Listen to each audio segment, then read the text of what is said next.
3.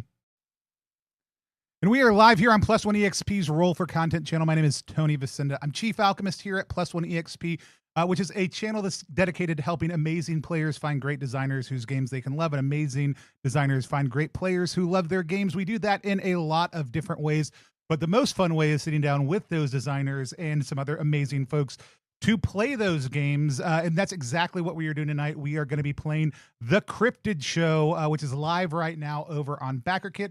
There is a link right below Katie. Katie, if you point right below yourself, that's where the link is. That'll take you right over there. That's ttrpg.link/Cryptid Show. It's about halfway through funding. Wouldn't it be cool if it was funded by the end of the stream? Let's go ahead and meet our intrepid designers so they can mostly stop talking for the night. It's been great to partner with them, and I'm really excited to have them here on stream. Anica, why don't you tell people a little bit about who you are, what you do, and give us the elevator pitch for the Cryptid Show.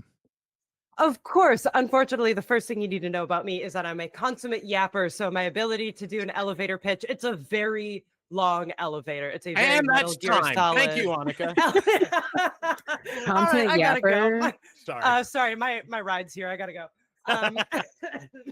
My name is Anica Cihla. My pronouns are she, they, and I am a game designer. I am also the brand director for Hero Forge, but in this capacity, I'm here to talk about the game that I most recently made, which is the Cryptid Show. It is a 2-player storytelling game that only requires a standard deck of 52 playing cards, and it is inspired by my love of cryptids and 90s drive time radio and old radio shows like Coast to Coast with Art Bell. And what you do is one player is the host, one player is the caller, and you go through and you talk about a cryptid sighting that the caller had or thinks that they had, and it's the host's job to come up with a solution to this problem. And whether that solution is, if you saw it in an alleyway, just don't go down that alleyway before. Or if the host solution is, just marry it, and now this cryptid lives in your home, and now you're in love forever. Problem solved. It is up to you to make that decision. And with us today, we have 2 absolutely incredible, dear friends of mine, but also extremely good improvisers who, watching someone play your own game is a very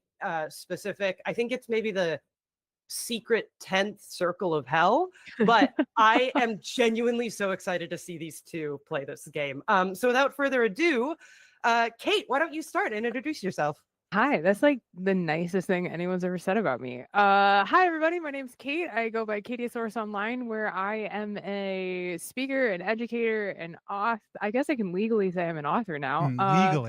Legally, I'm an author. I also do a lot of work in the TTRPG realm as a performer, as a writer, and as a person to whom inclusivity and accessibility is really important. And I'm happy to be here. That's Awesome. all I can think of. Excellent. Love it. Clint. Hi, I'm Clint McElroy. I am basically a remora that has attached himself to the shark that is my 3 sons, Justin, Travis, and Griffin McElroy. Broadcast veteran for 47 years, man and boy. God. I forgot you used to work in radio. That's I knew that about you. I okay, sure this did, is perfect Katie. then. I worked in radio for a number of years. I was the guy who invented "It's time to turn so you don't burn," and switched over to podcaster. I do a podcast called The Adventure Zone with my sons, and I'm a writer. Done a few graphic novels. Based on the Adventure Zone. I wrote a children's book that was my great joy. And I'm a professional grandfather. I've won numerous awards 7 times. And I have the best grandpa coffee mugs to prove it. So, yeah, Clint, that's I me. so badly want to be like, and which of those is your proudest achievement? Just to set you up to be like, clearly being a grandfather and having you be like, podcasting. Yeah. Actually, my proudest achievement is winning 27 fantasy football rings. Wow. That's Actually right. wildly impressive. Yeah. Well, you're not going to make a 28 in our league. 'cause Hey, I'm look, doing pal. You're right, well. because I suck in our league. But, I also really quickly want to say, you two represent the two things that I brought together with this game, which is a deep knowledge of cryptids, Kate, and a love of just such strong radio personality. I'm always so impressed by people that I know that have worked in radio because you're such coherent speakers. Like you can say a sentence without everything I just did, which is and the starting and stopping. And it's a skill that I've never figured out. And Clint, I'm happy you're here. Kate, I'm so happy you both are here. I'm so happy. Like truly, I'm happy too. This is great. I'm words cannot express. I'm real happy too. Okay, well, Clint's got to go. We got disproving your theorem. But thank you. That was very sweet of you. Well, in order to keep everyone happy here on stream, we do have a couple of guidelines that we use on +1 every time we play, which is we just want to review the safety tools that we have in play at the top of the stream and have an important conversation about what keeps everyone both on the same page during play, as well as how we're all comfortable with the play that is happening. We use a couple different tools here on the stream. They are lines, veils, and the X card, which are connected to each other. Lines are things that may exist in the world of the game, but they certainly don't exist in our play of it. They are off limits and things that don't come up during play. Veils are things that exist in the world of play that might come up, but we just want to touch on them lightly and move on, or maybe only want to approach them within a certain context. And then the X card is the ability at any point in time to say or type X into our chat. At which point we'll pause the game, identify the issue. You don't have to explain why you don't like it, but we're just add it to our lines and veils and then move forward in a different direction. Sometimes you just need to use it to say like, hey, I'm a little confused about what's happening. I want to make sure we're all on the same page. All that's fine, but it's going to let us pause the game, identify an issue, and move forward together. Does anybody have any lines or veils that they want to add to our stating list, which is that we have strong lines against sexual coercion and sexual violence, strong lines against transphobia and homophobia, and any sort of racism or bigoted behavior. Does anybody have anything that they want to add to our list of lines or veils, though? I think. Go ahead. No, please. I was just gonna say I would just prefer if we don't like kick dogs for fun. Like, you know what I mean? Let's just be nice to dogs. Cool. Cats though, fuck them. Yeah. And I would like to add ageism. Ageism? Totally fine. I love ageism, and I hope everybody leans into it. So they all lean in hard. Well, that's what we call the O card, which is where you can say O or hold up an O with your hands, just to be like, I'm really into that ageism. And so there we go. The other things that we have in play are an open door policy. So the open door policy means that we're all real people, and there are real things happening around us in our houses, our lives. We might need to drink or eat or get up real quick to take care of something that's pressing in our lives. We're real people who are going to behave as much like it as we can, and we would encourage you to take care of yourself while you're watching also. So just know that is a normal part of play here on the +1 channel. I don't have to worry about that because I'm wearing adult diapers. There we go. Ageism. Plan ahead. Awesome. If you're out there watching right now and want to encourage other people to join us, it's twitch.tv/Tony+1. Would love to have anybody join us. You can watch on YouTube, Twitch, or over on Facebook if you're also old like me. So I haven't reached adult diapers yet, but I still am using Facebook.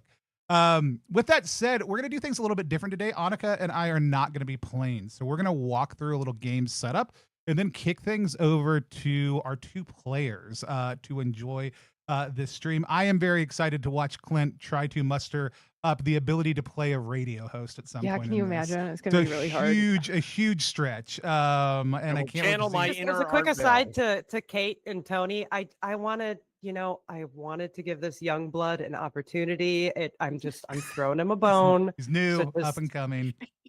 Be nice. Yeah. He just wandered in here. Here No, I am listen. blossoming in my 7th decade. Yes. Finally, With his finally. 5 container buildings. Finally. full of- Overnight success. That's Clint. preteen and Lost elf in years. cups. So with that said, Anica, you've already given us kind of an intro. And I know we're kind of it's an easy game. We're kicking people over. We're kicking over to our wonderful improvisers here. Do you want to give the audience a little insight or kind of talk us through the choices that we need to make to start? Yes, I'd love to. And I do want to apologize to Kate and Clint because I just went through all of this when we weren't live. So feel free to get up, stretch your legs, hydrate, do whatever you want to do while I'm just repeating my spiel. So as I mentioned, this is a 2-player storytelling game. All you need is the game book and a standard deck of playing cards. So what's going to happen is that first and foremost, let's talk about the in-game safety tools that are not just in the stream, but also built into the game itself. So this is a game where one person is the host and one person is the caller. And what you're going to do is you're going to call in, talk about cryptids, as I said. Now, because you are on the phone in this game, you can do in this game just like you do in real life, which is hang up at any time. So your first safety tool is hanging up. You can use this if things just aren't really vibing for you. You can also use hang up as a mechanic if you've hit a really good point in the scene and you're like, okay, let's end on a high note and we'll hang up. And both the caller and host can do this. So maybe the host is saying, oh, gosh, my producer is telling me that I have to throw to an ad break right now. Or maybe you are the caller and you're saying, oh, hold on, I have another call incoming. I got to go. You can do that at any point. No questions asked at your table. Sometimes things are not vibing exactly right, but you want to, you're like, I really like the scene we built, but ooh, that was kind of a bummer. Because there's a deck of cards, there's also 2 jokers. And what you can do is at any point, either the host or the caller can hold up the joker card and you don't even have to address it. All that the joker card means is that, oh, I didn't really like that. Or maybe you're saying, hey, there's a little bit of scariness in this game and it's actually getting like a little too real for me. So can we throw a joke in there? It can basically just mean, I don't want to end this scene yet, but let's get a little bit lighter with it. Let's get fun, or, let's move away from that particular topic. So safety tools out of the way. What you're going to do is at the start of the game, you decide who is going to be the host, who is going to be the caller, and what your vibes are going to be. So let's talk about the host first. And there's no mechanics for figuring out who's going to be who. There's a dialogue game. You go, I feel like being the caller today. Do we want to go ahead and figure that out so we can walk the person through that? Of course we should. Now, thank you. God bless you, Tony. That's why you got me here in the production booth. Kate and Kate and Clint. Who do you want? It does say Doc Curmudgeon on there. Sorry. It does. Sorry. It does. Who is going to be the host and who's going to be the caller? Katie, I would be happy to start because I was gonna say, I was like like, a shot at I feel like age before beauty, perhaps. Yeah, we need to. Yeah, we're gonna need to refine that. Before. Hey, there you go. Yeah. Wait a minute. And also we age can before beauty, my ass. No. and also we In can this also case- just swap seats too. That's also fine. Yeah, and we're gonna like swap back and forth. Yeah, I was gonna occasionally, say, right? but yeah, you can kick it out. You I got would be happy DJ to kick it off cred. as the host. Yeah, sounds good.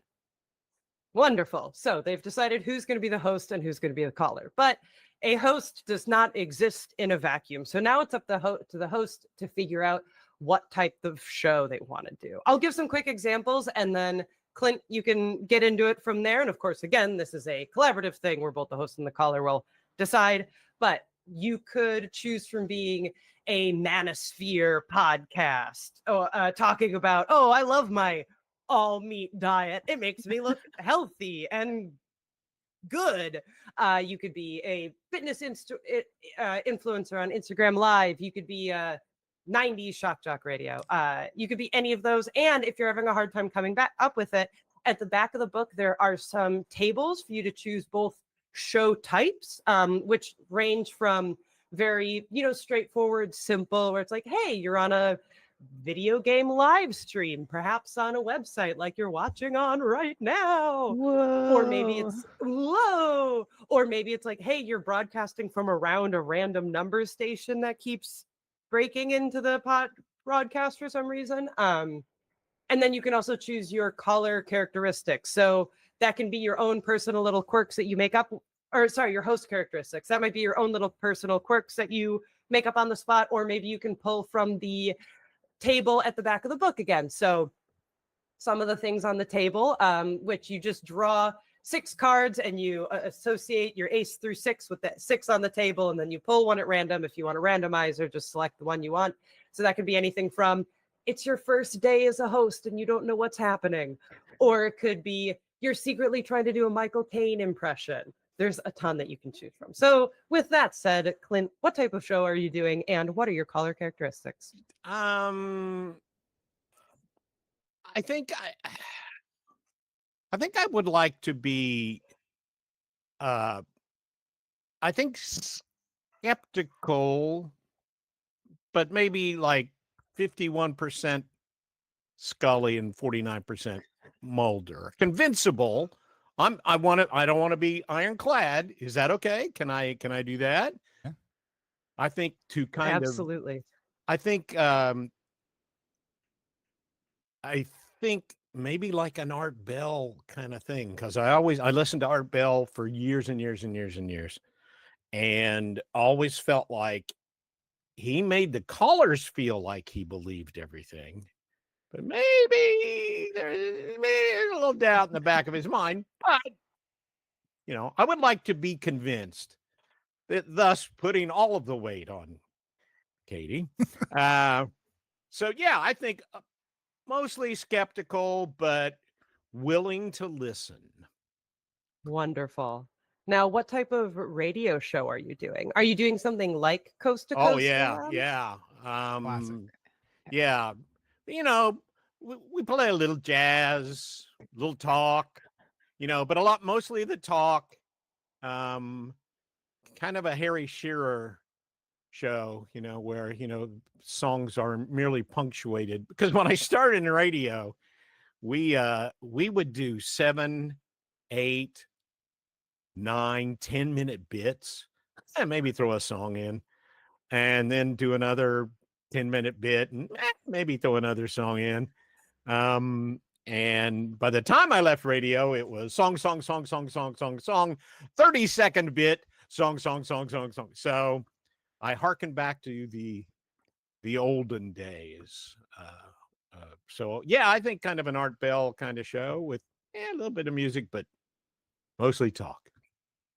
Excellent. That sounds good. And do you want any particular host quirks, whether ones you come up with on your own, like maybe you keep taking bites from a spicy sandwich for some reason, or do you want to pull one from the table in the book?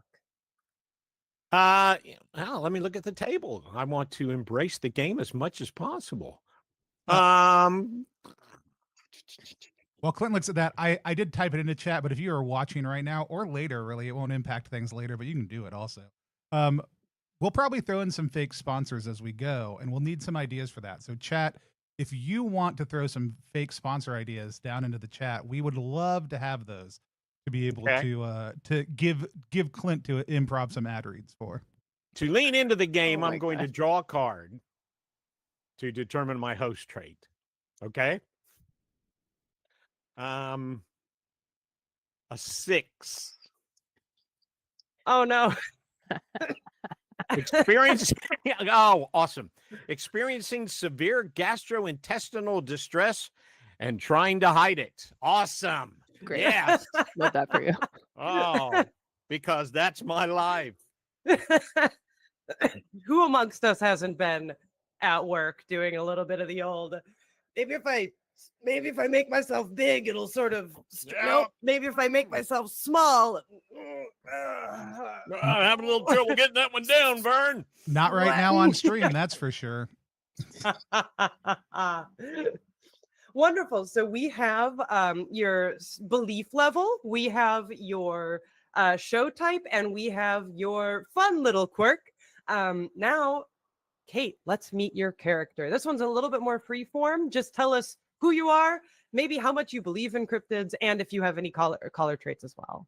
Yeah. So I'm gonna be Mary Bell Buttersworth. And she's just a mom. She's just, she's just happy to be here. She just, saw something maybe weird in the school pickup line. And and so she's just really excited to be here and talk about it. Maybe she's a little insecure. Maybe you know what? She's not, because she's taking classes. She's listening to tapes. We love this for us. And there's a table that I'm trying to frantically scroll to. Okay. Okay, what did I get? What happens if I get a card that's not on the list? Do I get to make my own? You can. So and this is still something that we're getting into layout. Just count out ace through 6 and then pick one of those at random as much as possible. I tried to make it so that you only need a deck of cards, since like I said, maybe on stream, maybe off, the point of this game is to just like play it while you're waiting for everyone else to show up for D&D. So it's, pull some cards. I got a ace. So as I'm trying and failing to hide their deeply parasocial relationship with them. Oh, that's funny. Okay. I like that. So you're just so happy to be here, and Clint is experiencing gastrointestinal distress, and you're deeply parasocially obsessed with Clint. We are a match made in heaven. It's gonna be so great. Excellent. I think for structure of play, here's what I'm going to do. I'm going to kick us over to a title card. I'm not going to take anybody off mic, but I'll do a countdown as if we were in the studio about to go live. And then we're going to kick it over to Clint and Katie to play. Does that work for everybody? Very quickly before we do, just so that we're not getting in the way of the play, let me talk about what's going to happen really quickly, because the game's kind of broken into 2.5 segments. So the first segment was this character creation portion, pretty freeform. You're kind of doing whatever. Next up, we have the actual reporting on the cryptid. So what's going to happen, and this is all written in the game book, is that the host is going to, and that was this song, and that was a word from our sponsor, and introducing your next caller. And the caller gets on, and then here's where the deck of cards really matters. So ahead of time, before you get to this point in the game, you should separate your deck into all 4 suits, and then each suit represents one of the 4 encounter characteristics. So what's going to happen is you can either draw all 4 at once, or you can draw one, talk about it, draw the next one. But the first one you would draw is spades. And in the book, it lists all of the possible things for spades. And spades is the location of the sighting. And then there's diamonds, which is the description of the cryptid. There is hearts, which is the cryptid's reaction to being seen. Maybe it's really upset. Maybe it's like, oh my God, this is so embarrassing. I can't believe I got seen. And then there's the effect on the caller. Maybe you kind of fell in love. Maybe your skin erupted in boils. We'll find out. So you work through all of those together, and then we will get to how the game resolves when it gets there. And Katie, what was your caller's name? I think I said Mary Bell Buttersworth. You sure did. Mary Bell. Okay. All right. All right. I'm kicking us over. If Streamlabs will relent, will it? No, who knows? Oh, classic Streamlabs. Oh, what's it doing? Oh no. Do. Let me give it another.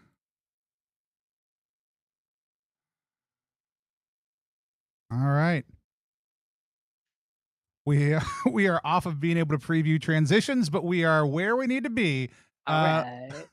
Let's count down to the Cryptid Show in 5, 4, 3, 2. WJAZ. Hey, everybody, I'm Lester the Nightfly. Hello, Baton Rouge, here on WJAZ from the foot of Mount Belzoni. We are tickled to be with all you fly-by-nights tonight, checking out what's going on this big, deep, dark planet of ours. Let's go to the phones, shall we? We've got on line 13, Mary Bell. Hello, Mary Bell. Welcome to Fly By Night. Hi. Hi. Hi.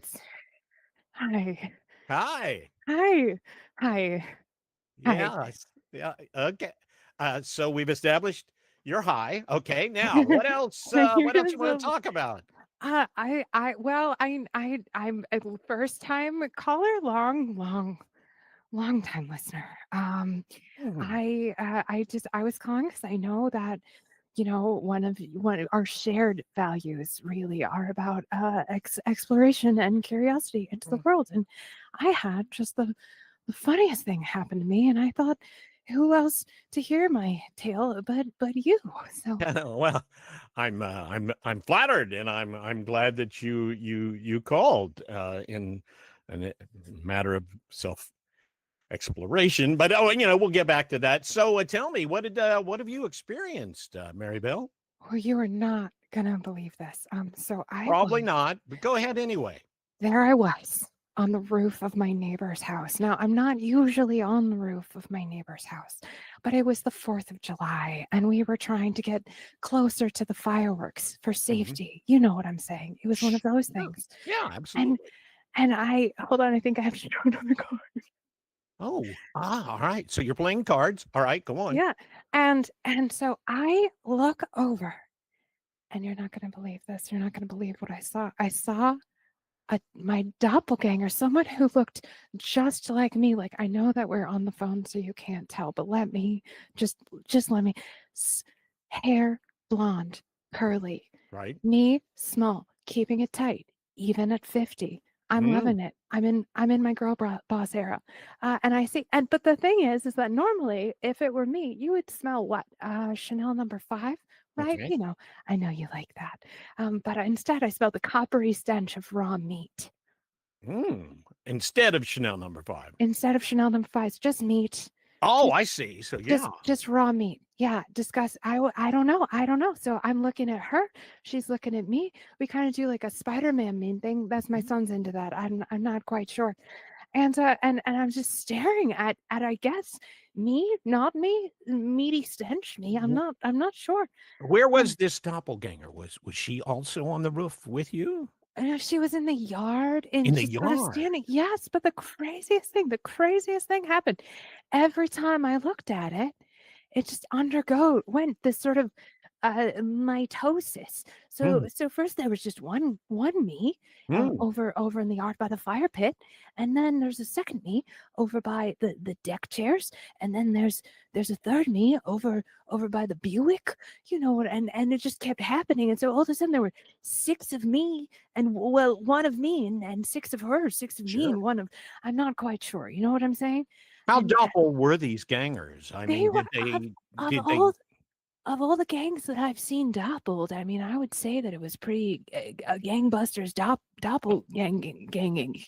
were they dressed like you? Were It's they dressed yes, exactly like the you? same outfit. A tasteful cardigan, tasteful pearls, tasteful khaki pants.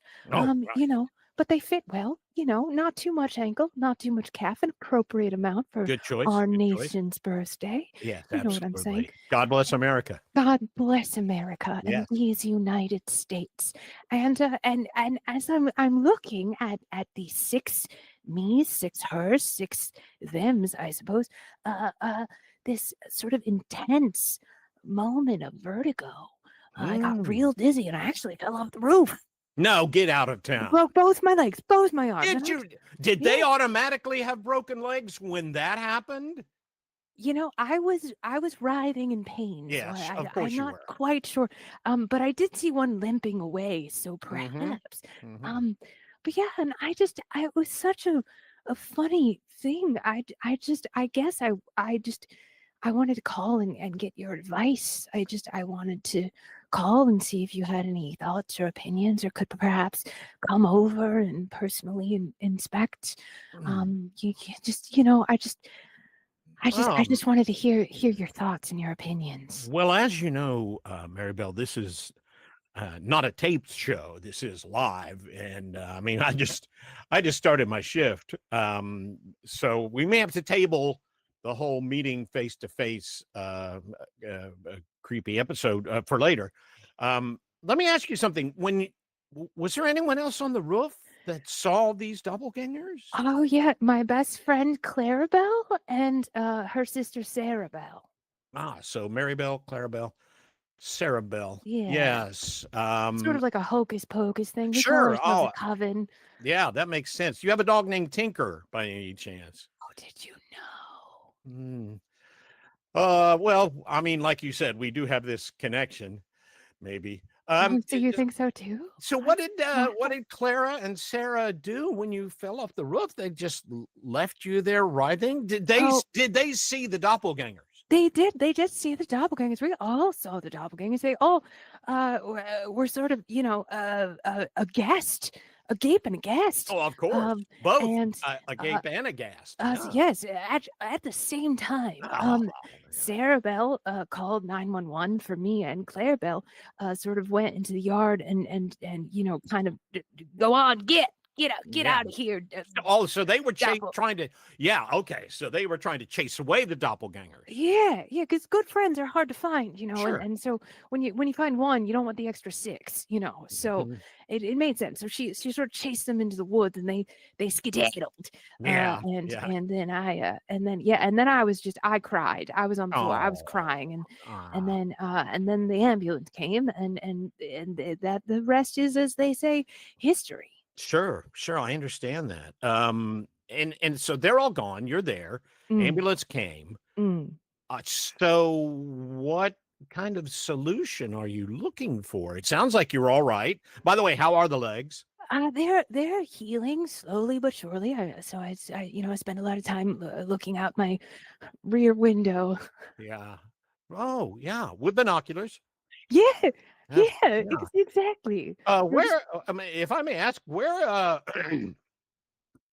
Where do you live? You're not anywhere in the Mount Belzoni general area, are you? Oh, Right yeah. now? Yeah, actually, you'd Eh, be surprised how well they make blind binoculars these days. Yeah. Yeah, and so, but yeah, I've just been keeping an eye on you and the neighborhood, and just, everyone Yeah. in general, just, checking up, making sure everything is hunky dory. Do you mind hold on one second? I need to close these curtains in the studio. Okay. Great. So again, what can I do to help you? Other than the personal visit. Just mostly looking for some advice. If I were to encounter one of the doppelgangers again, do you have any words of wisdom, or past callers who perhaps experienced something similar? I don't know if I've ever had a caller experience anything quite like this, Mary Bell. But if it were to happen again, I mean, do you anticipate they'll show up again? I mean, I've been smelling the rotten meat Right. off and on, and it's hard to tell if it's a neurological thing from the fall, or if it's, I'm just constantly surrounded at all times by six doppelgangers who have yet to make themselves known. Right. Little column A, little column B. Yeah. Bad batch of Chanel number 5. That I mean, that exactly, could be an and so explanation. yeah, and so I'm just kind of wondering if you've got Sure. anything I for actually, me. I think I can help you. Here's what I would do. If we've learned anything from the movie The Parent Trap, it's that people who look exactly like you can come in so very handy. Are your parents together, or are they Oh, yeah. divorced by any chance? Yes, mommy and daddy are still both together, very They're still happy. together. Okay, so that we eliminate that scenario. You're not going to need them to do that. Let me ask. This may sound a little far afield. What do you do for a living, Mary Bell? Do you have I'm a employees? kindergarten teacher by Okay. trade. Sure. Amateur, lots of things, Professional really. speaker. Yes. Yes. How great. did you know? Oh, hold on. Oh, sorry. It's not you. It's me. Oh, but I- I thought I said something. Those kids, those kindergarten kids, can sometimes be a bit much. Am I right? They can, yes. Yeah. So you could probably use a break occasionally, couldn't you? I see what you're getting at. Maybe you could approach your doppelgangers if they show up again, smelling of rotten meat. Let's face it, kids have no concept of smell. Otherwise, they wouldn't smell like they do. I think you could probably maybe work out some kind of arrangement where they could occasionally spell you in your job, take maybe fill in for you or parent teacher conferences, because those suck. Those are Classroom terrible. aides. I love Classroom this. aides, Yes, just think. a few extra pair of hands. And just think I how love that. confused the children would be. And after all, that's a lot of fun. I mean, I just knew you would have a good solution. So I think that's the way to go. yeah, let me get this straight. So I approach the doppelgangers, Right. and I offer them a job Yep. working with my kindergartners Absolutely. as classroom aides, and then we get married and we live happily ever after. Yeah, wow. I love like 94% of that plan.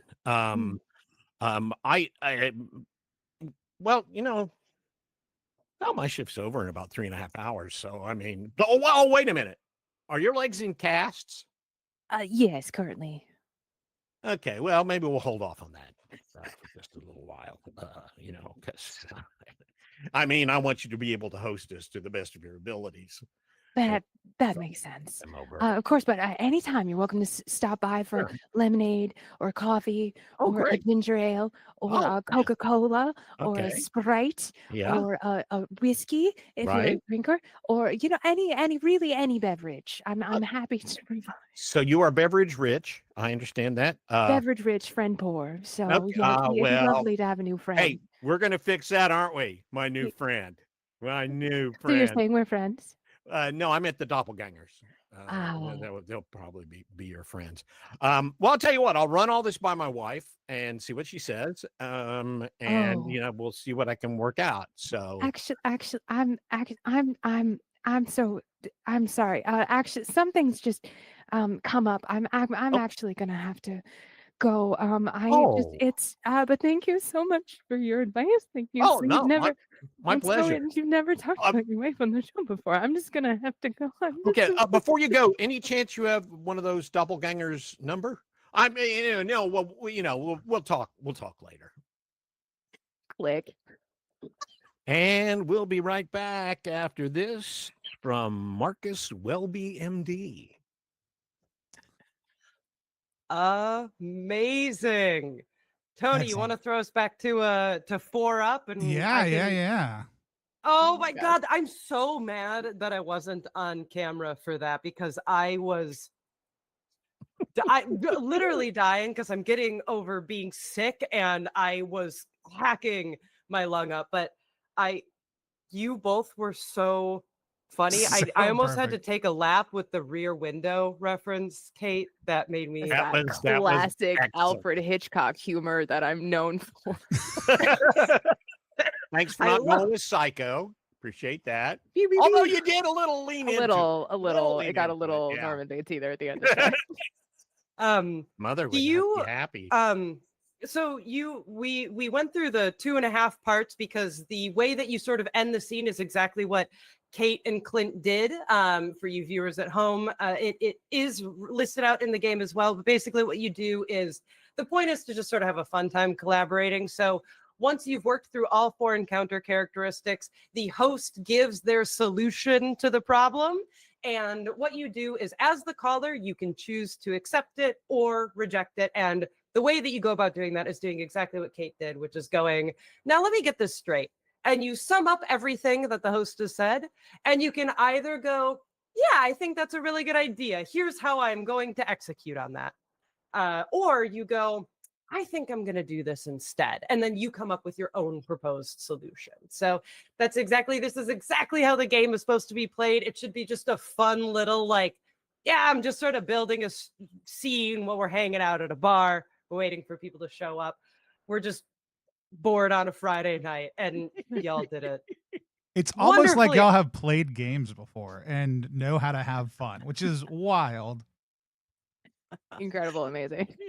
This is the first time I've watched people play a game that I made and not felt like my soul was a piece of paper on fire that was slowly curling. Well, that's up because you its designed edges. Sin Eater first and then did this That one. is Your soul is supposed to feel like it's on fire in Sin Eater. That was a and- bleak game. Yeah. I don't know. Sometimes I just look at it. Sometimes I just look at like Sydney or like the pages, and I'm just like, oh, this is so sexy. It's so good. Please know It's a that I pretty do game. that. Like, Thank you. however much you're thinking, it's more than that. It's fine. All right, let's go to line 14. Anica, you were talking about the great despair you feel over watching people play your game. No, don't make me do that. Now, And then the game know- becomes real. oh god. Now I know I'm a little keeping an eye on the time, so we can either go through and do another one, Kate, if you want to be another caller, again. or Please. we could always switch and you could be the host if you want. So Oh yeah, let's Do do we it. Yeah, wanna- let's Do switch. we want to do one We'll more switch. caller? Because I think time wise we hit it pretty spot on. Do we want Okay. to do one more caller and then flip? Sure. Yeah, we can. So that would be a total of 4 run-throughs. One with Clint as the host twice, and one with Kate as the host twice. Does that sound Correct. good? I That love sounds it. fair Love and it. even to me. And as we come back in, Clint, the ad read is going to be the Loveland Frog dating app.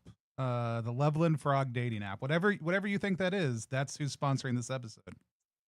I see. Okay. The Loveland Frog dating app. Yep.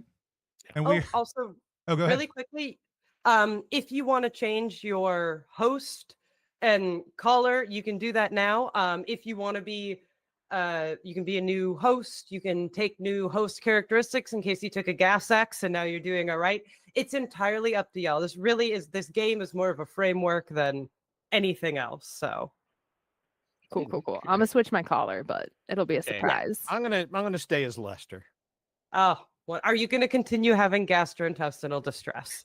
We'll see. We'll see. That kind of is going to be dictated by what happens. We never get to You gotta decide that for play to find ourselves, out. isn't that right, folks? That's right. It's all we'll see. We'll check it out. Excellent. All right. Okay, cool. Sounds good. I'll do a count back from the break. And we are live again in 5, 4, 3.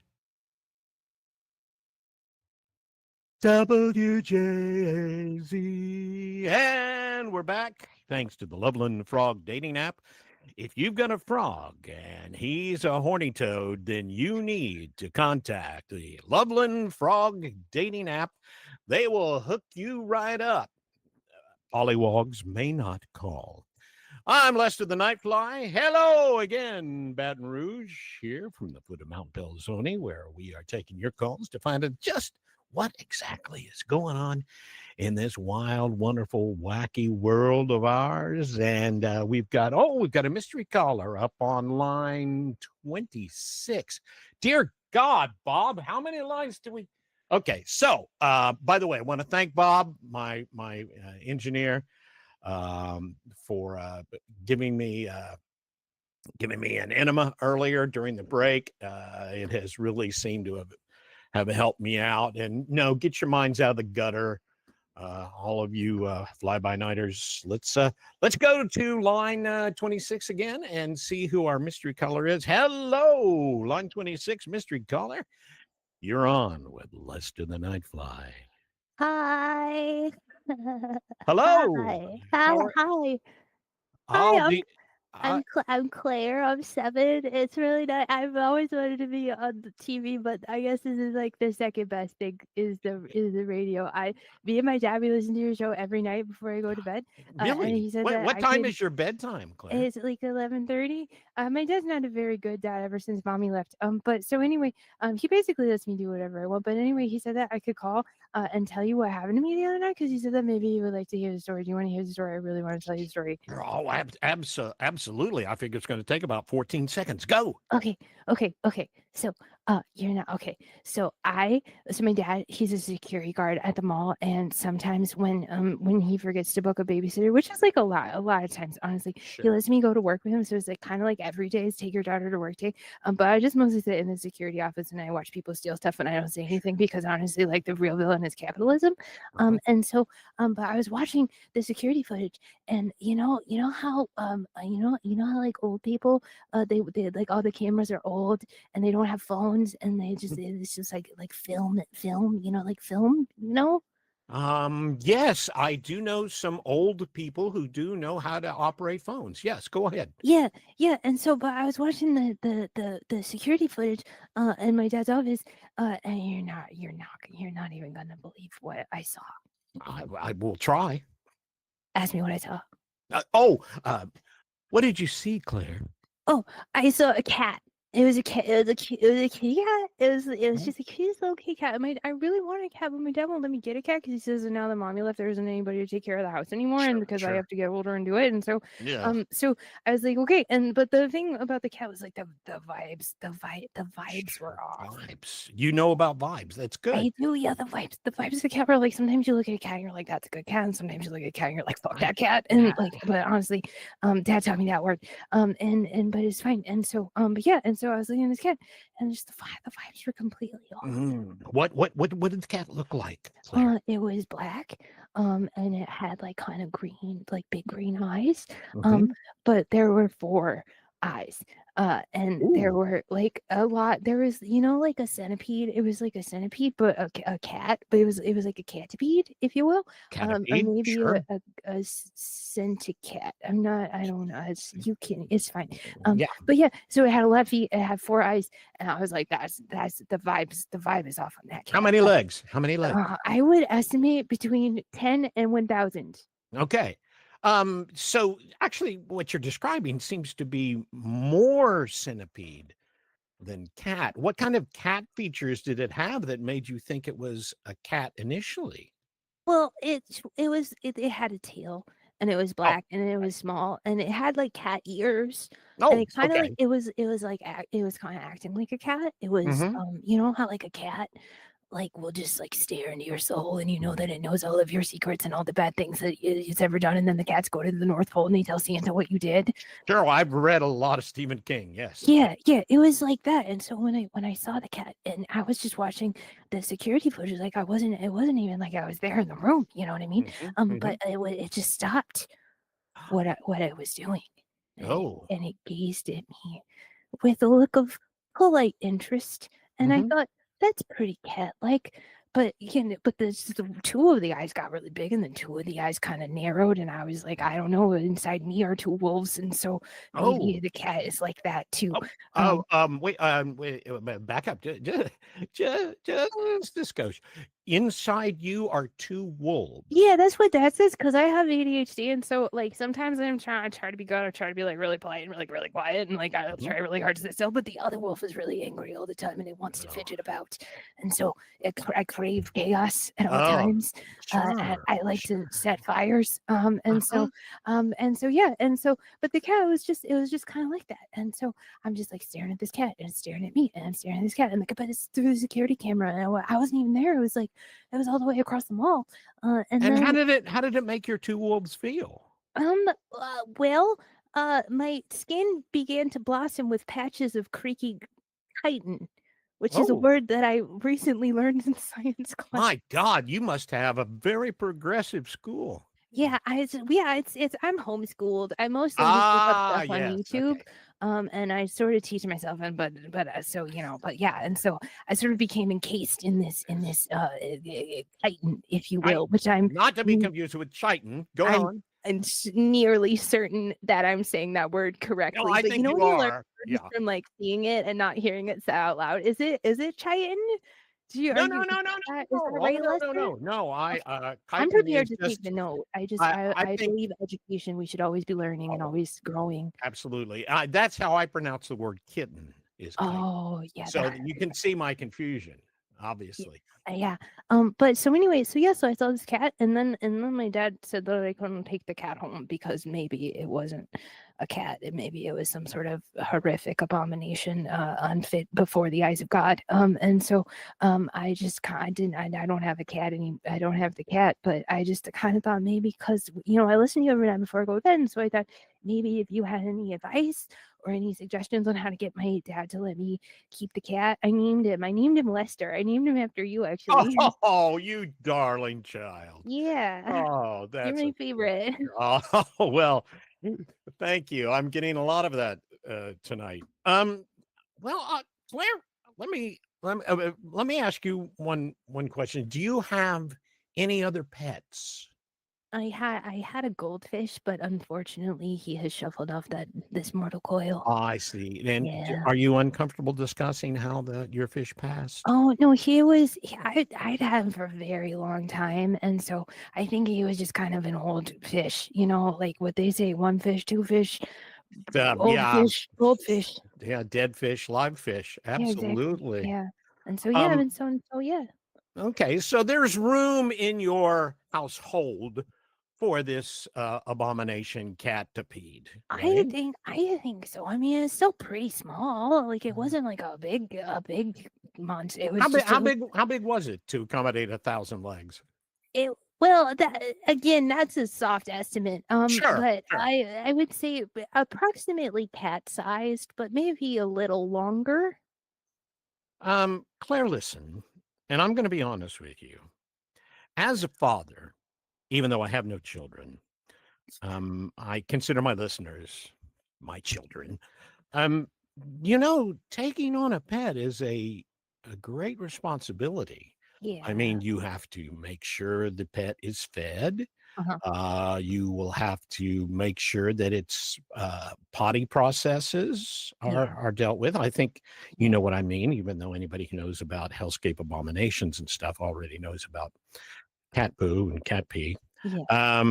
And in this case, there will be some very special requirements. I'm sure you'll have to provide blood sacrifices.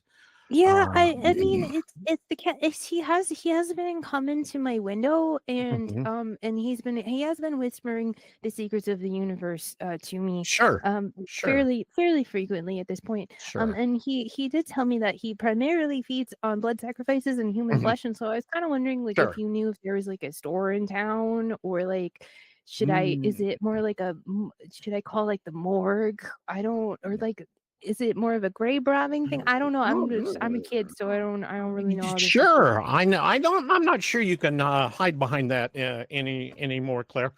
You seem to be very knowledgeable about hellish things. Well, I've been doing my research. I'm gonna be a responsible pet owner. Absolutely, and that's what I'm encouraging you to do. I would say, step one: never dress them up in cute costumes for Halloween, Okay. because you don't need them. Okay. Right? That's I mean, you could what are you going to name this pet, by the way? Lester. Oh, Lester. That's right. Yeah. No, You'll be able to take Lester with you trick or treating. Yeah. Yeah. I was thinking we could do like a two. Oh, sorry, I interrupted you. No. Please go ahead. No, I was just saying. I was thinking like we could do he could be toothless, and then I could be the guy whose name I haven't actually seen the movie. I've only heard it described. My parents don't let me watch TV. Sure, I can certainly believe that.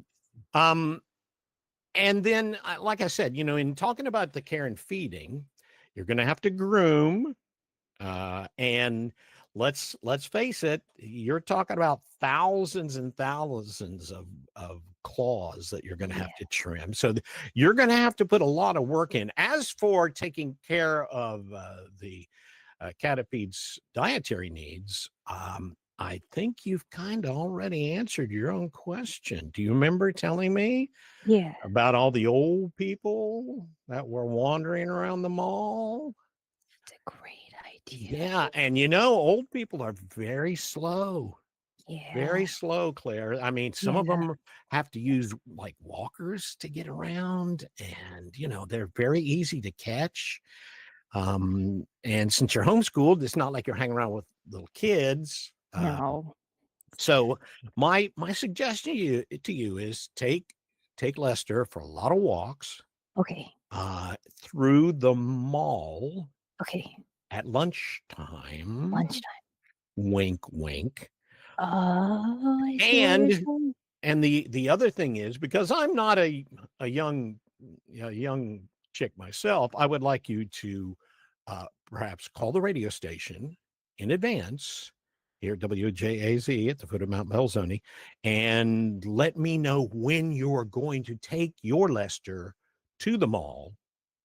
So I will be sure not to be there. And finally, give some consideration to changing his name, just for my own mental health. Okay. But- do you have any suggestions? I would say Cthulhu would be good. No, well, he knows Cthulhu, so All right, yeah. okay. I think you can't go wrong with something like Puff. Oh, that's pretty good. Or Smushy. Smushy. Smushy. I like that. Look at that. Smushy's pretty good. I like Here's Smushy. Smushy. Look, old person. Sick 'em. See, see how that Yeah. kind of works out there. That's good. I like that. Okay. Hey, So have I helped you at all? yes. Yeah. Okay. So let me get this straight. Okay. Sure. So number one, no Halloween. Don't dress the abomination up in Halloween. You don't need costumes. to. Don't need to. Right. Number two, grooming. Be a responsible pet owner. Number Right. three, thin the weak from the herd. Number four, change the name. Is that? Is you feel like I got it? Right. And I think if you check off 3 out of those 4, I think you and Smushy or whatever are going to just get along famously. Right. Cool. Thanks so much. I'm gonna go to bed, but have a really good night. Yes. I love you. Bye. Okay. I love you too. And we'll be right back after this word from the Squareville Turkish Baths.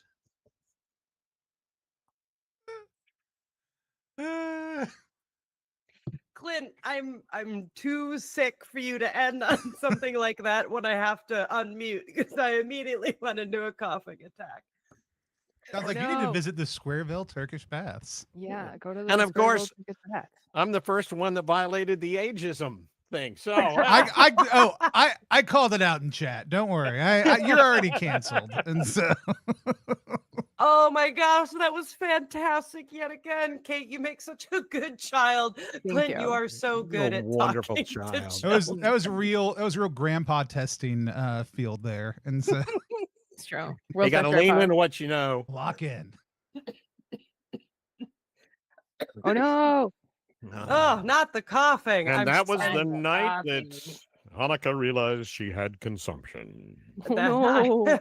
I am perishing. The old timiest of diseases. Excellent. I think the vapors. I think the vapors. The I was vapors. because I have the vape. Not the Vapors, consumption, oh. the vapors. And so Oh, there's so many good ones. Berry Yeah. berry. If I'm gonna have an old timey disease, I want old timey drugs for it. Bring back Quaaludes. I am Yeah. Tony. I'm taking the Hold on, stream let over me to let turn me into a clip that PSA. real quick. Let's see what I got. Um, I grew Let up me in the open the old wallet. 70s. Okay, I grew up in the 70s. So trust Remember the me. good old days when they put cocaine in toothpaste? You know, here's the thing. I don't remember because The new I tagline for brushed the my Cryptid Show. teeth all the time. Couldn't get enough of that funky stuff.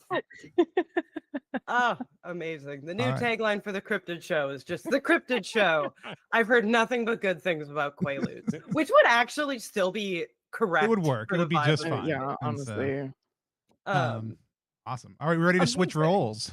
Yeah, let's swap. You ready? You ready, sir? You ready? I think I am. You ready to call? Now, Kate, do you want to run through quickly what Oh, your yeah. belief level is, what your show is, and if you have any particular host quirks? And Yeah. while we're doing that, people should also go over to ttrpg.link/cryptid show if they haven't to check out. Oh the yeah, banker go character. back. Please do that. Okay, so you know the show Serial, you know the classic Yes. true crime podcast Serial. It's like that. My name is Paisley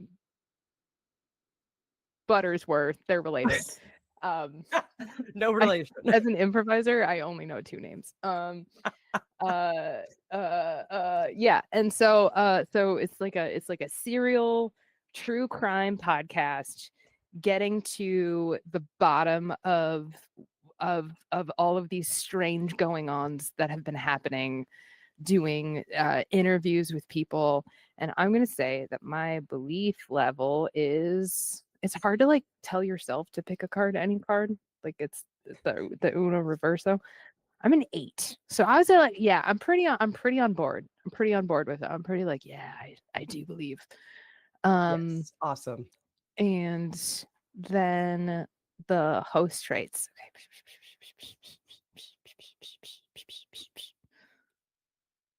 Okay, what do we got? Okay, just kidding. I'm not Paisley. Paisley is the usual host. I'm the intern, I guess. And we're gonna say my name's Scott, and it's my first day on the job. But Paisley got hit by a bus and wasn't able to make it, so I guess I'm doing it. Let's go, Scott. Filling in for the regular host and has no idea what the fuck they're doing. All right. Okay. All right. Excellent. All right, sounds good. Tony, do you want to count us in again? Yeah. Clint, are you all set? Yeah, wait, I have one more card to draw. Oh. Are you pre-drawing, you mad lad? Yep.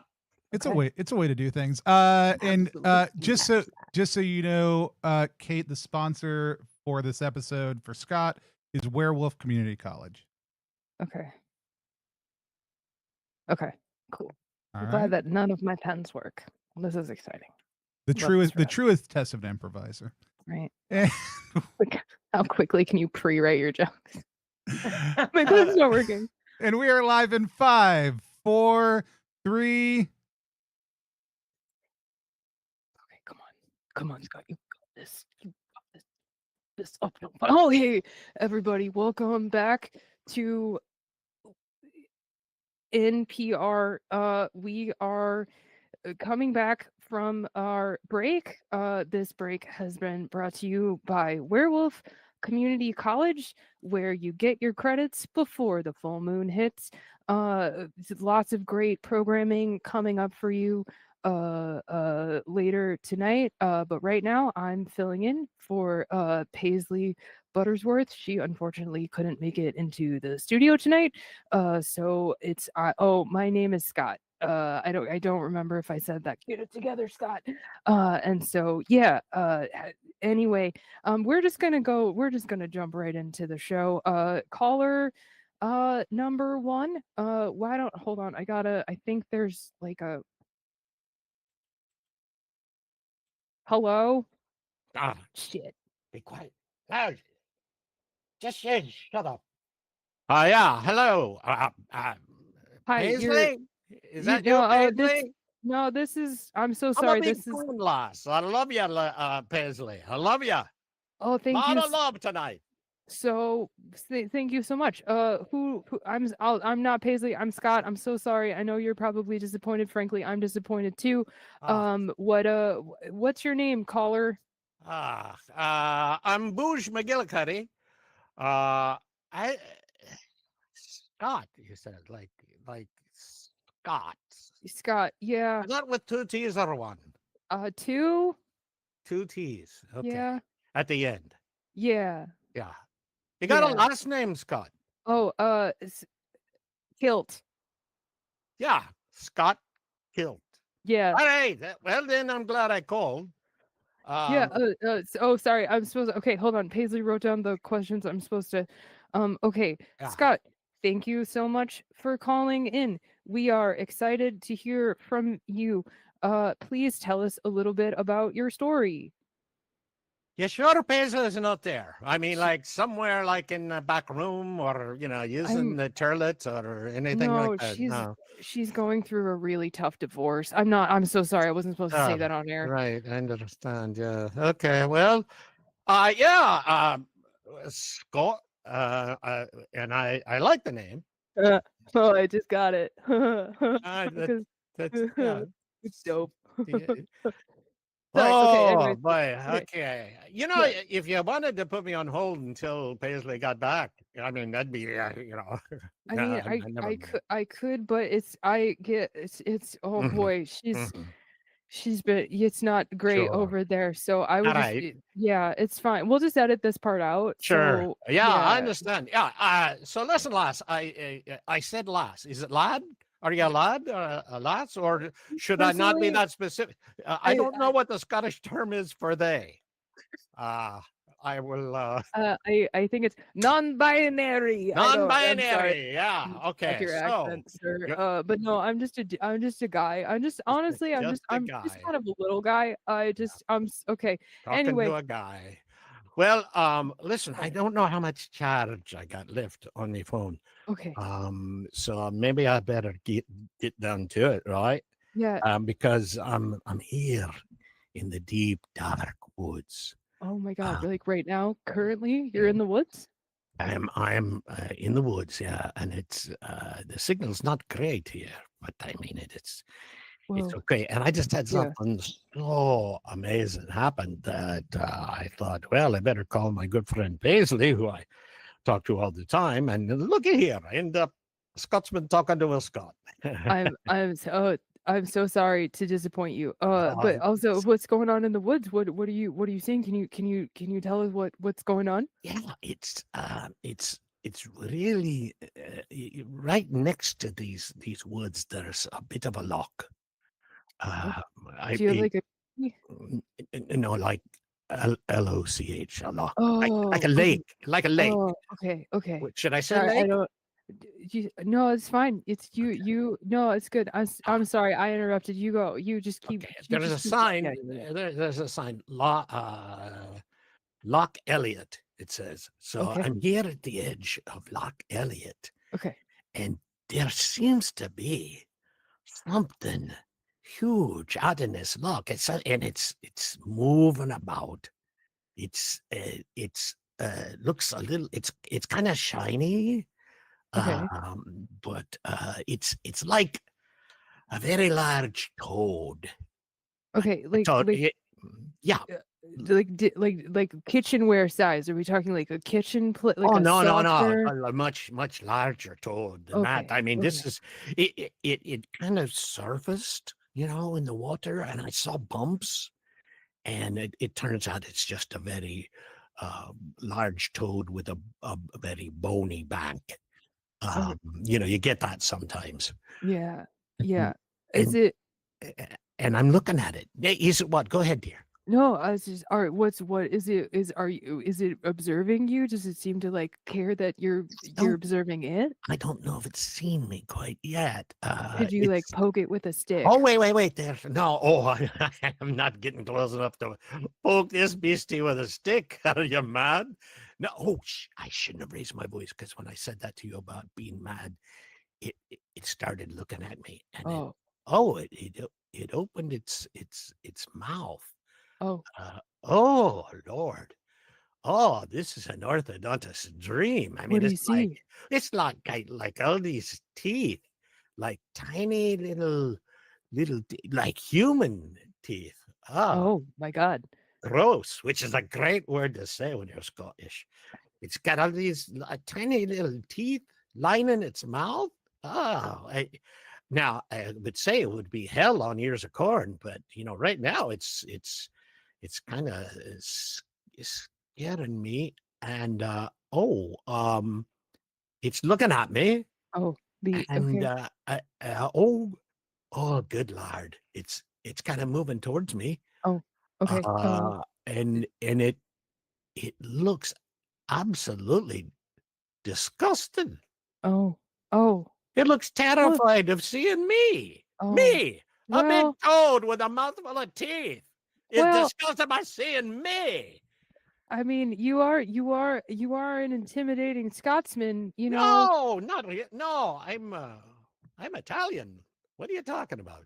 Oh, No, that's just a little cryptid hunter joke. Just a little joke. No, no, I'm not. I'm not really that attractive, to be honest with you. Scott. Do you think do you think the toad is attracted to you, or No, this is not attraction. No, no, no. This is like revulsion. oh could Uh, you it's ugh. This is starting to piss me off a bit.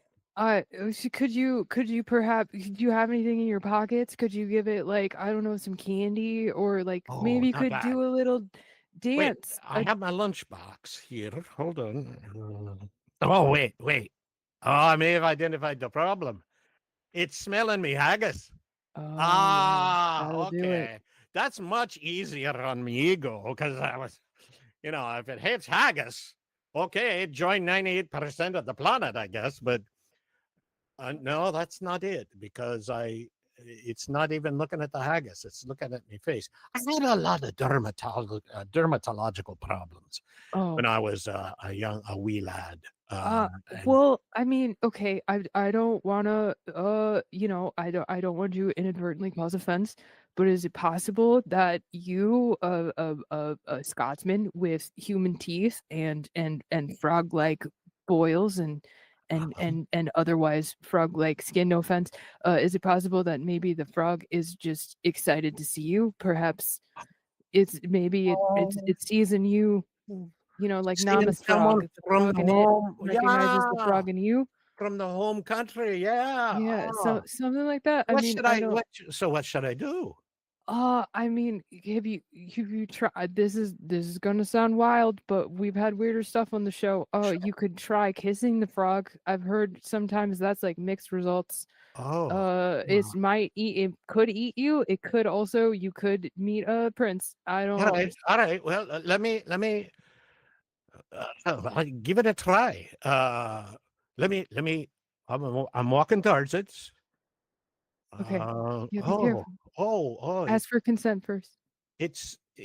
I'm a long way from that, lad. Close It's. enough. I feel. Oh, this is nice. It's like my body is. It's like enveloped in a gentle warmth. It's I feel like I got a bit of a glow about me, Scott. And as I get closer, that warmth is.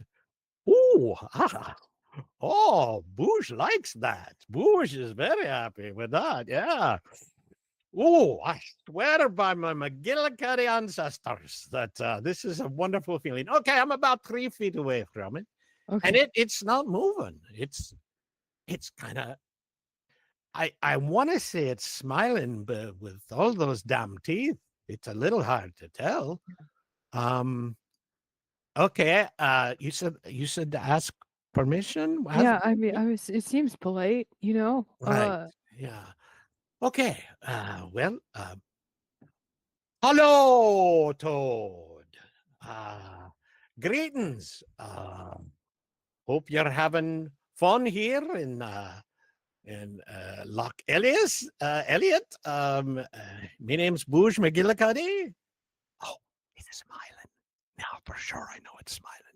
Okay. Uh, Okay, um, cool. I You got this, I man. I'm engulfed in a feeling of warmth, and I'm not gonna lie. I kind of feel a connection to you, and Yeah, man. You got this. I would like to know, would you do me the honor of letting me smooch on you? Oh, it's nodding. Oh, Oh, he's nodding. Okay, hold on. All right. okay. You got this, man. Bring it home. Bring it home. You're a king. Oh, You're a Scott, king. Scott, thank you for helping me. I You mean, got this. you've made You this. are deserving and worthy of love. Okay, pucker up, me fine toady friend.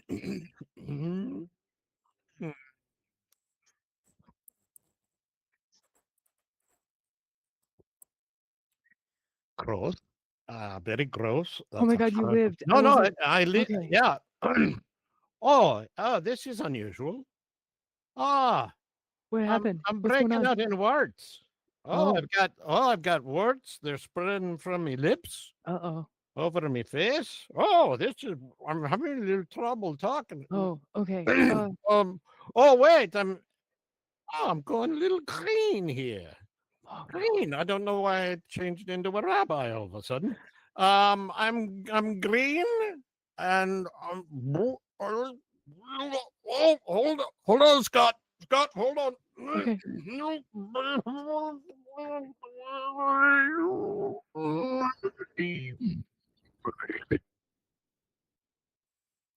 Bougie, bougie. Buddy.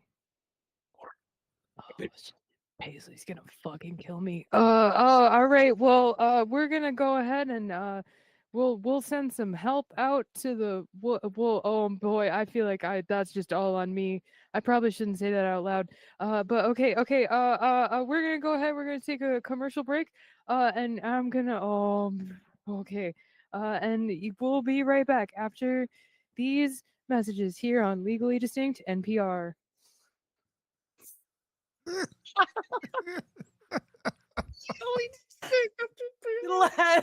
go. That was so good. Oh my. Kate, you play such a clueless bro. Thank you. Thank you. Thank you. Give myself a B+ on that one. Oh, wow. I never considered just simply turning into a toad to end the scene. Like, I should have put that. I'm kicking myself for not putting it in. I mean, the game's not in print Ooh. yet. What is actual play but a moment of living game design? Right. I'm just gonna add something at the bottom, being like, "You can turn into a cryptid. No Yeah. one said you couldn't." Once coerced by your fellow player to kiss the frog. Now, with that, we have one more little game that we can play. We can do one more scene together, and then we'll probably want to wrap it up and call it a night. Before we do that, though, I want to get the plugs in early, just so that people don't dip until that happens. So, we'll do the same as the intros. Kate, we'll start with you. Do you have anything you want to plug / do you want to let people know where they can find you online? Oh, sure. I could do all of those things. You can find me online wherever there's a Catiosaurus without a number after the tag. If it's got a number, it's not a real Catiosaurus. It's an imposter Catiosaurus. They're scamming you. They're scamming you. Catiosaurus, no numbers. You can pre-order my book, The ADHD Field Guide for Adults.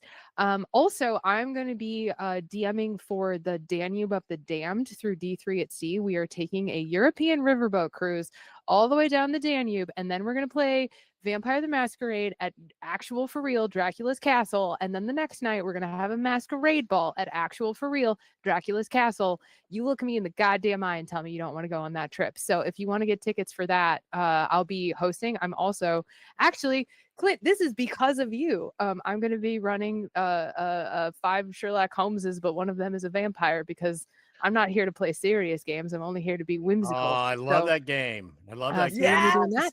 And then Moon, who is in the chat, says that I also have to tell you about my podcast. It's called Sorry I Missed This, and I talk about ADHD and its impact on sex and intimacy and relationships and all sorts of things. It has nothing to do with Dungeons and Dragons, but let's be real. If you're here, you could probably learn something from the podcast. So listen to it. Okay, that's me.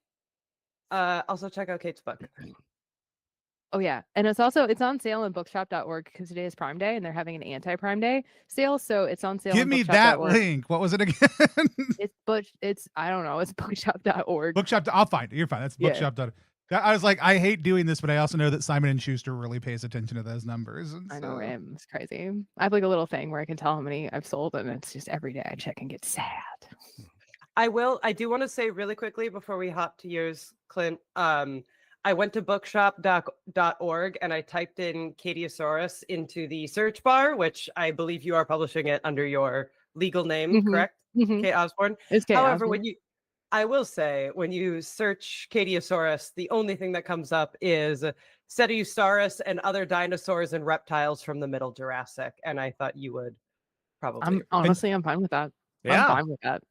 And you should get that book while you're there also too. Like, yes. Right, why not? Get all both. right. Who do you get along with better, Kate?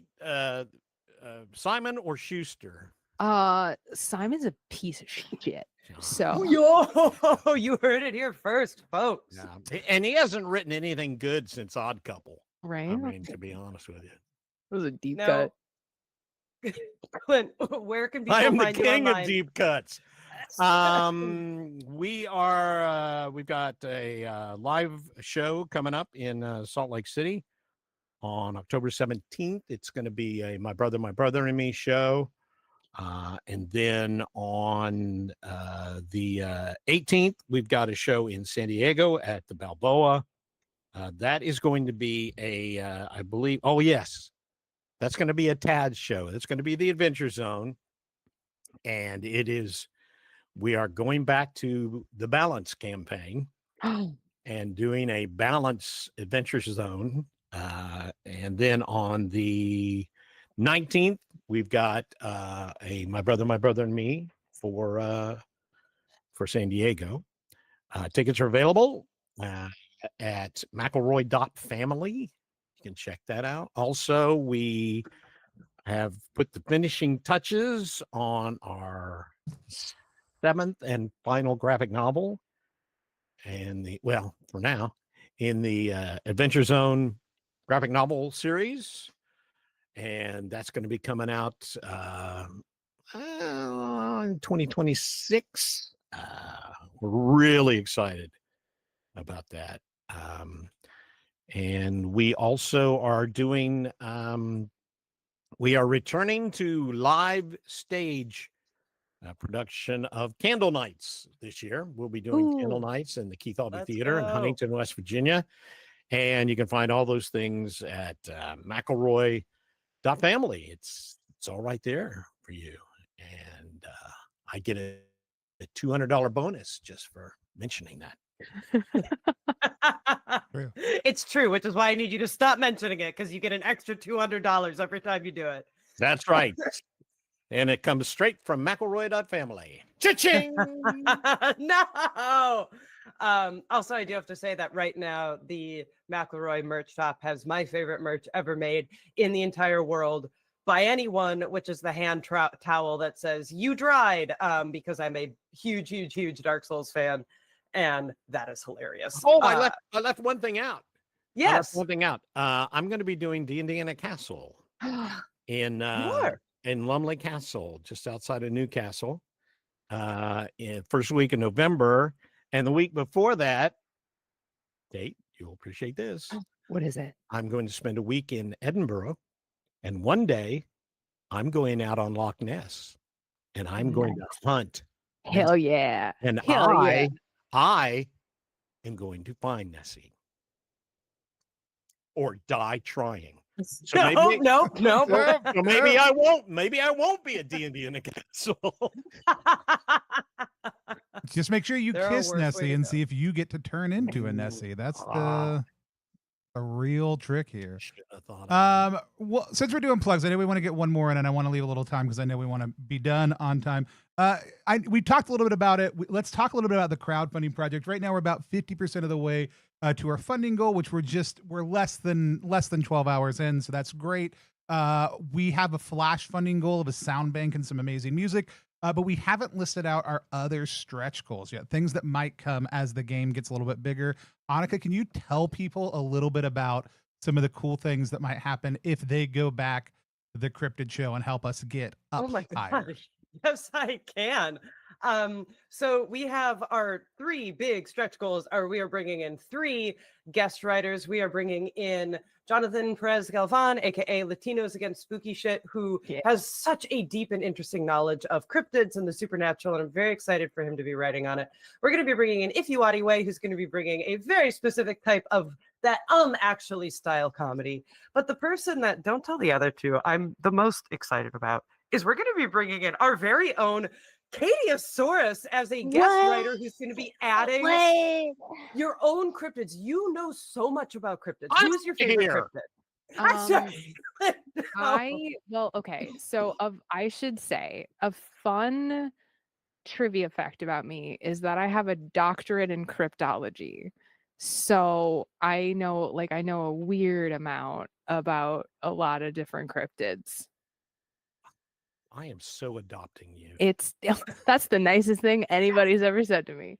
If I had a nickel, I'd have 2 nickels because I am adopted. But I think my favorite cryptid is this one, and it's called the Mokele Mbembe, which is just very fun to say.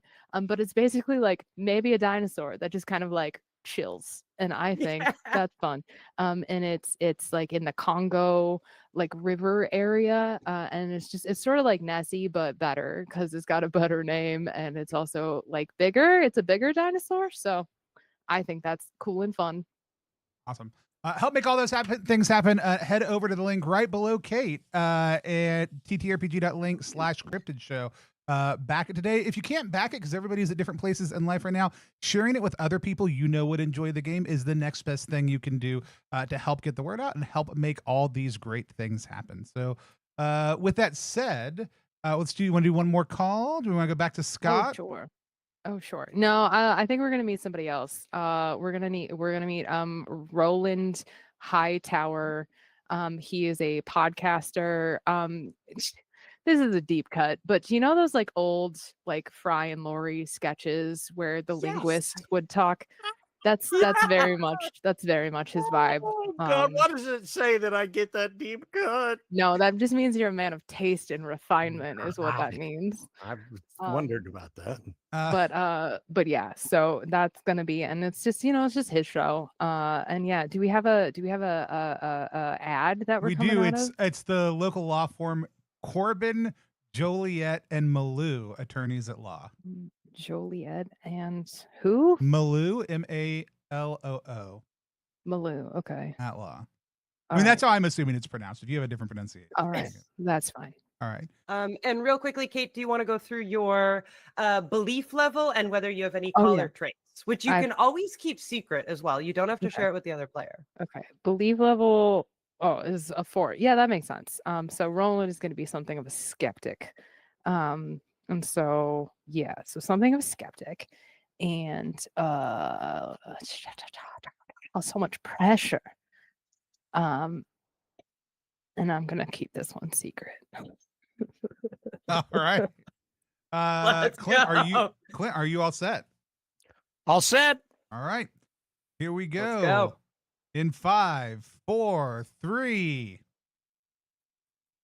Welcome back to the Rational Heresy. It's me, your host, Roland Hightower, and we are back today speaking once again about the unusual things happening in our world, in our universe, as it were. Today, in particular, today's episode is brought to you by our beloved sponsor, Corbin, Joliet, and Malou, who you will know, you'll be relieved to know, have been cleared of all accusations and wrongdoings.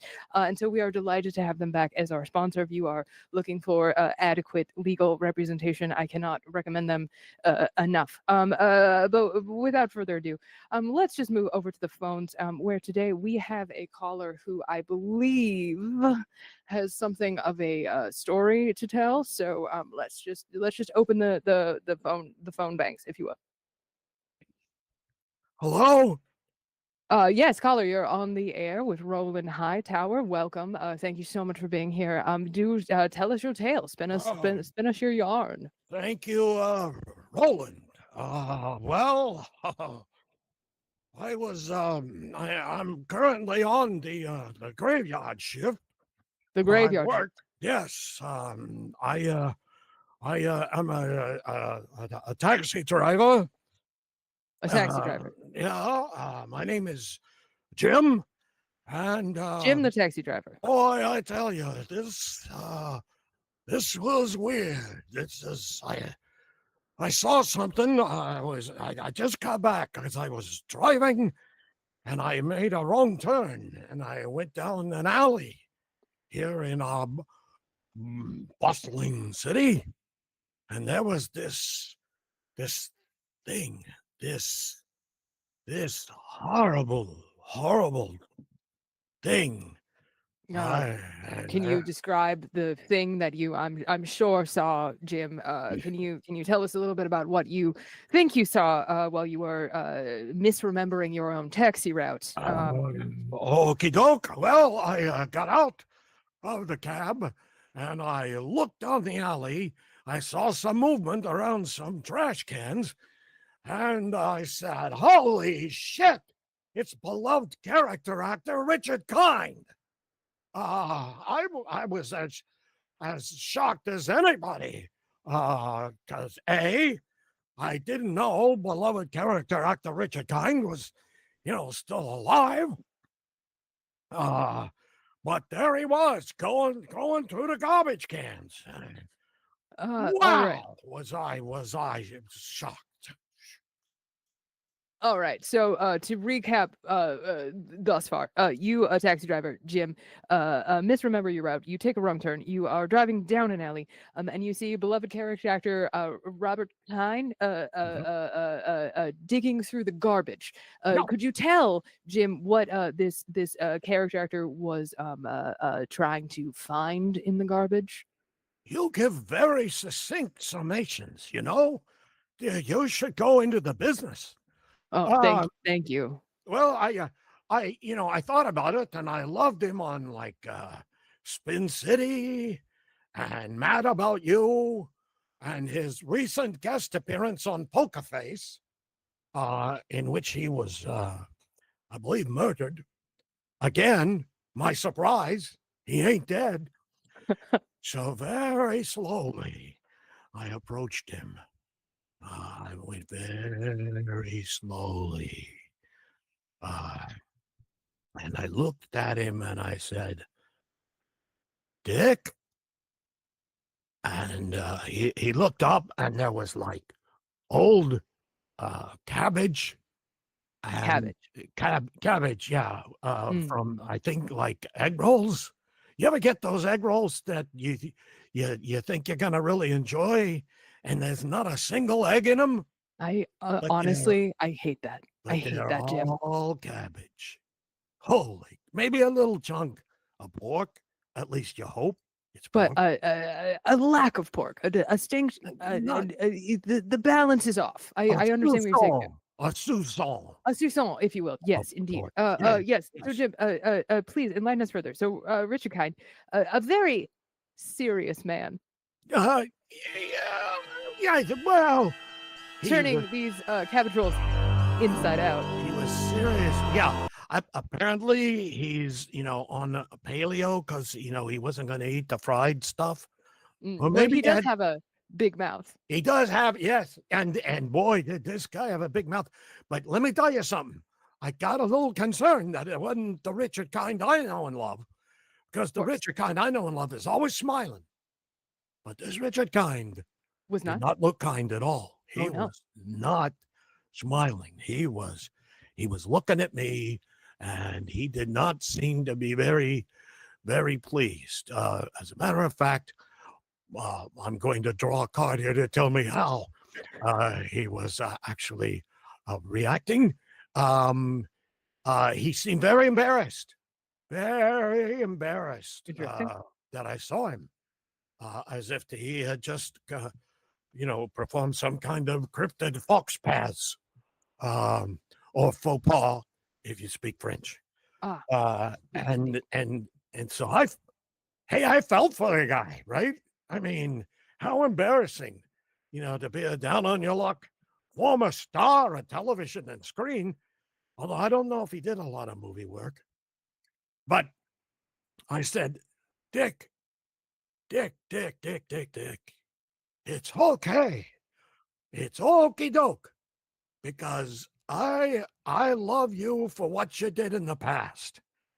And then, for the first time, I got that smile. And it was hideous because he had the cabbage and all of the fluvia. Is that a word? Effluvia? Oh, yes. Yes. So I had unknowingly, stabbed myself in the ear by, in the eyes, actually, I guess, if you want to. Wait, I'm so sorry. We're going to have to backtrack slightly, Jim. You, upon seeing beloved character actor Richard Kind digging through the garbage, you stabbed yourself in the eye. No, that was a metaphor. That was a metaphor. No, The only thing that that I felt was my teeth were itching. Your They're teeth. true. As a matter of fact, they're Right. still a little bit gripey right now. It's- But I didn't know if that meant I wanted to smile or if I wanted the cabbage. You know, how do you decide in moments of great stress like that? Let me ask you this, Jim, the taxi driver. Absolutely. Not to cast aspersions or assumptions, or perhaps even cast doubt upon your story, because obviously I, of course, believe you. But is it possible that you just perhaps saw beloved character actor Richard Kind, perhaps inebriated, perhaps in a state of drunkenness, perhaps in a state of ne'er-do-welling, if you will, who was just simply down on his luck, having not had many hits since A Bug's Life, and perhaps you just saw him at a low rock bottom moment. Is that possible? Oh yeah, that's exactly what I think it is. That's what I thought was going on. I never assumed it was some kind of like monster or something. I figured it was Richard Kind, but I had to call you because, man, I just met Richard Kind and I had to tell somebody, right? I mean, holy, how often do you get to meet Richard freaking Kind? Oh, you know, the Curb Your Enthusiasm guy. And you know, I just wanted to brag. It's Jim, we certainly appreciate you sharing your tale, your story, your experience with us today. However, unfortunately, we are going to have to end the call, as it were, shut it right Okay. on down. That was terrible, and I wish you nothing but the worst. Thank you so much for calling. Goodbye.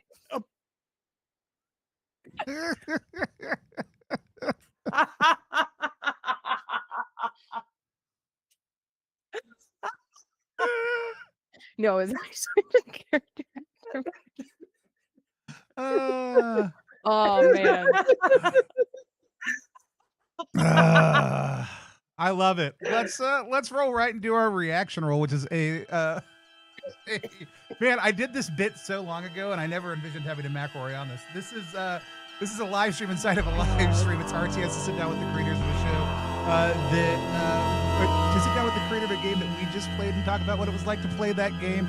Today we are talking about Cryptid Show, which is live right now over on BackerKit at ttrpg.link/Cryptid Show. We just finished having two amazing people play it through the game, and now we are going to chat about it for just a couple minutes. That was a blast to watch. We just did plugs and intros, so we're just going to dive right into it. Katie and Clint would love to hear from y'all. Katie, we'll have you go first. What it was like to play, what some of your favorite moments were, things that stood out to you about it, and if you have any questions for Anica, now's a great time to ask. Oh my goodness. This was very fun. Thank you so much for having me. Not a strong radio host, turns out. Not among my skill sets, but that's I fun. thought I disagree. you were better than a lot of people I've worked with. This is a true story. I had a radio show in college. There was a very short period of time where I had a radio show, but all I played was show tunes, and they were like, "You got to stop." But anyway, yeah, you're so adopted. You are so adopted. This is the best day of my life. But yeah, no, this was great. I loved it. I love the, like, as an improviser, I love it when you get like a little weird hat. I like, you know what I mean? Just like a little, like, oh, they're doing like a Michael Caine thing, or like they're doing like a little, I just love those little moments, because even if they don't necessarily, I don't know, like I don't know. I'm bad at recaps. I had a good time. Thanks for having me. I'm just stop talking. No, I'm glad that you mentioned that, because we've played TTRPGs together. Character improv is not my strong suit. I am so good at describing combat very beautifully. That is where I excel. But when it comes to actual improv, I really struggle with that. And part of what I wanted to do with the Cryptid Show was make a game that makes people like me who have a kind of hard time with improv feel a little bit more comfortable in it in a framework that's very easy to work in, because you get these little hats, Michael Caine impression that lets you maybe practice accents or impressions, or gastrointestinal distress that kind of lets you do physical work. Having all of these little bits and pieces that you can add in optionally really helps you learn how to think about, what am I doing with my voice? What am I doing with my body? And similarly with the Cryptid Show, something that I wanted to do is sometimes it can be easier to do improv if you are playing an expert in a scene or if you're playing like scared and frantic. So it's kind of designed to be like, hey, here's a really fun, easy way to experience being the person that has more knowledge in a scene. And here is a fun, easy way to be the person who has more emotion in the scene. So yeah. Yeah, and like I don't know, like I am a person, like I tend to play I'm very good at improvising a very specific type of character, and I know that about myself. And so going in, I was like, okay, I'm going to do like a couple of easy ones, but I want to challenge myself. And so I liked that I had kind of that safe container of like, yeah, and if it goes really bad and I'm like really floundering, I can just be like, calls over, bye, like, and you know what I mean? So there's like a safety element to it, but there's also like that safe container to play in, and I think that's really cool. But Clint, what you talk now? Oh wait, hang on a second. Hey Joel, they got me doing 2 damn shows. Yeah, I mean, I thought it was just one. I'm doing a second one. When am I getting? Oh, well, in that case, screw it. I thought it was wonderful. No, I'm kidding. Joel never takes my calls. No, I think your goal in this, Anica, is a very honorable one, because when I DM, when I run a game, I tend to focus on the other side. I like the storytelling. I like the character development. I like the development of a group, of a team. And I mean, I enjoy the combat aspect of it, but I think anything that helps people develop the skills to play the characters, to build the storyline, to have it make sense, and to really have a beginning, a middle, and an end. You know, one of the keys to good theater, good plays, good anything, movies, television, whatever, is that characters change over the course of whatever it is you are creating. And I think that anything that helps people develop that skill, anything that helps make the story, I mean, because like I said, I love the battle aspect of it. And I think you can learn a lot about characters through battle. You know, who's going to be cooperative, who's going to be, you know, self-sacrificing, all those positive things. But I think you learn a lot more about characters as you develop them. And I think that a really good campaign has that built into it. And I think this game really kind of enhances and can kind of help train people a little bit in doing that, coming up with a character. Hopefully not Jim Ignikowski from Taxi. What? Yes, I know. That's who I was doing. I know.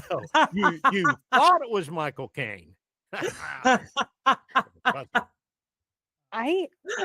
First off, obviously, we all got it. I really liked the selection process. Like, I think that's a really good way, because I really like the improv theater that I used to work at. We called it blind line, where it's just you shove your pockets full of stuff that the audience written, and then you just pull out the piece of paper in the moment, and you're like, oh, and like I said this thing or whatever. And so that was sort of how I did my card draws. But I liked that Clint did the opposite, and he pulled all 4 before. So he went in sort of having like a cohesive knowledge of the thing. And so, the first time, second time, yeah. I did do the draw because you embarrassed me in the first. Well, but I like that you can do it either way, right? So if you are somebody who likes that kind of like in the moment, like, oh, like little, because I'm just a masochist, and so I'm like, how challenging and hard can I make this in front of people that I really respect? But like having the ability to say, okay, I'm going to do it that way, or I'm going to like take a minute and I'm going to think about it and then like go into the scene. Like, I really like that it supports newer players, newer improvisers. Like, I think that's a really, really smart mechanic to have built in as well. And I think you've got a lot of flexibility with this. I think people will want to play this game a lot. And, after they run through what's 13 to the fourth power? 52? Because there's 13 times 13 times 13 times 13. Oh, Anyway, wow. because every single variation could impact the other variation. Right, Now yes. Yeah. and then Sorry, my ride's here. I gotta go again. And then when this sells 1 million units, which I'm sure it will, because Believe I'm that. going to buy 900,000, wonderful Christmas gifts. I think then you can come out with another rule book of different interpretations of the numbers and the rolls, and you may not even have to wait till the second the first batch of sales figures come in. Yeah, That's I'd go ahead and actually do my it if I were dream. you. Yeah, that's I literally really what I wanna was do, going to like, say. I want to do a kid-friendly version too. I think this would be a really fun way to get kids into improv. So, thank you both. Yeah, while y'all were playing, the anchor at a news desk throwing to people in the field version of this game came. Like, there's a lot of Yeah. things that are in similar spaces that would be tremendously fun. Like, I think there's a ton of things here. It's been super fun to sit down and play with Anica a couple times, but also to watch the two of you just. Kate, your body work was so tremendous. Like, I put it in the chat. Like, and I Thanks. saw it the whole time, but then in the last one where you were like shuffling the cards and you were doing little small things with your posture and physicality that really drove characters forward. And Clint, the energy was just tremendous the whole time. Like the smoothness of that first radio hosting show. Like, I mean, like obviously there's some lived experience there, but I think the love of that type of genre and that type of experience that you were harkening back to also came through really cleanly. And that's such a beautiful thing to see, something that someone loves be able to come up and play, and then see them how they're going to play around with it. Like it is tremendous to watch. Thank you, Tony. And Yeah. full disclosure, I stole the character of Lester the Nightfly from a Donald Fagen album. So What was the other one? Car Talks. That's what I was thinking Car The about. Talk. car talk. I was like, yeah. I want to see like I the was car I talk referenced version. car. Tattoo I think we process? all have very similar backgrounds because car talk was, Oh, and he's I'm not great. a car person, but it's just like You it's didn't a need to be core for car talk. Yeah, you didn't have to be. It was just You it was really just, didn't yeah. have to And be. Delilah. That was I was like, oh man, I wish I had another turn. I Wow. want to do like legally distinct Delilah. Yeah. Here's another Michael Bolton. This is Uh, Delilah. Or Casey Kasem. Hi, everybody, and welcome Yeah. back. Oh, to that was America's oh Top my 40. God, many he's so off. good. Yeah, like Janine from Puerto Rico. New right? stretch goal to get Clint and Katie back to host another stream later. I'm in on. And anytime. so, Anytime. Well, then I'll save all my Casey Kasem jokes. there we go. This was tremendous. It's really fun to sit down and develop and think about all the different things that can happen. Like we've thought about like, what do you do when you've got like a bunch of people who want to play this and you can host a show with side characters, producers, like other stuff like that, as well as actually rotating through callers. This is a lot of fun things that you can do with the format that Anica's created. I'm super excited about it. Like as a publisher, lots of times you get to be the first fan of a game or one of the very early ones of it. And so like super excited to be working with them on Cryptid Show. Go check it out. Go check out all the amazing work of everybody else. We'll drop some links to things in the show notes, at least on YouTube, because that's where most of our rewatches happen. If you have a chance I don't know, follow us on things at +1EXP everywhere. We have never figured out a good way to end these shows, and at this point, we're not interested in trying. So Can I throw one more thing out? Oh yeah, throw one more thing out. Yes. If you love this kind of stuff, may I suggest a podcast that I have nothing to do with except that I absolutely adore. It's the Dana Gould podcast. Look up the Dana Gould podcast. Dana Gould has done episodes on Art Bell. Dana Gould is one of the funniest people that have ever walked the planet, and his podcast is excellent. And his areas of interest that I share with my adopted daughter over here, my adopted cousin, and my Tony-in-law. It's a fantastic podcast, and horror movies, old sci-fi, old so Hollywood from the past. He is absolutely brilliant, and please, somebody tell him I was talking about him this nice, so I can someday contact him. But no, it's right in the wheelhouse. It's right in everybody's wheelhouse. Absolutely. It is so good. It's very good.